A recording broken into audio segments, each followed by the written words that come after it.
I've had clients on GLP-1s before it became more popular. They've said to me, like, I should be thrilled. I'm wearing, a size 4. It's crazy, right? I'm wearing this size that I never thought my body could ever be in, but a part of me misses it. I miss what food gave me. So if you don't acknowledge this part of it, if you can't name that grief, and if you're listening to this and either you're on GLP-1s or you're thinking about it, I want to normalize this for you, honestly. I want you to listen to this and be like, wow, maybe I'm feeling these things, and I want you to name it as grief and let the grief be okay for you. And maybe you need support processing this gap that you're starting to see now. Because if you don't process it, it ends up turning into shame. It could turn into self-sabotage. It could become really dark really quickly. And that's what ends up driving the cycle. And that's what ends up creating chaos and imbalance in your body. And then there's the relationship part of it, right? The relationship mirror. Because weight loss doesn't just change you. When you get on GLP-1s and you lose, 20, 30, 40, like however many pounds, it doesn't just change you, it changes how others start to see you. And it's not always in a good way. I've seen this as well. This happens. It's so human for this to happen, to be honest, because just humans are just so complex, where sometimes when other people are having, positive things happen in their lives, people the closest to them start to get insecure, right? Friends maybe start to grow distant. Coworkers make these kind of snarky comments, or just, anybody makes snarky comments, right? And sometimes people feel really exposed. They thought they were going to feel this, like they were going to become this alternate version of themselves that maybe they saw on TV. It was sort of like a parasocial relationship with themselves that they were hoping they'd become when the weight loss happens. But really, the work hasn't been done to upgrade the identity to be able to receive all this visibility.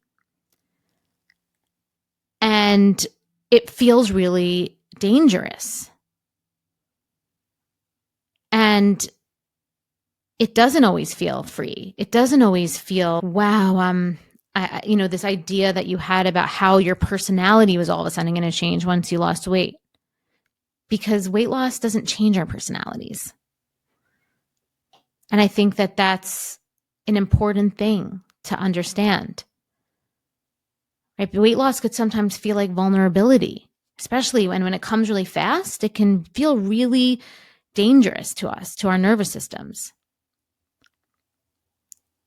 Because if you have been somebody who's been carrying weight for so many years, and even if it's been painful, and even if it's been frustrating, and even if you've really wanted to change it and you've had this goal, it's important to remember that the extra weight, or even the ritual of eating itself, the emotional eating, right? We keep talking about it. It is a ritual. It is a relationship. It acted as armor.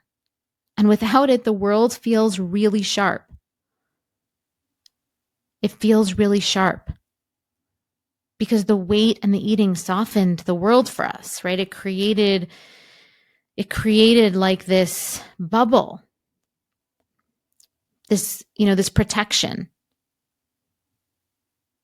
right? I've had multiple clients tell me that even though they've never gotten so many compliments in their lives, that it's weird to them, because instead of enjoying it in the way that they thought they were going to, like just, wearing sexy clothes and just parading and just like feeling so secure and so unbothered, and just, just that idea that you have in your head, instead they felt exposed because they didn't know how to be. Their identity wasn't elevated. It wasn't integrated enough. Because you have to train up that identity. You have to build resilience for that identity.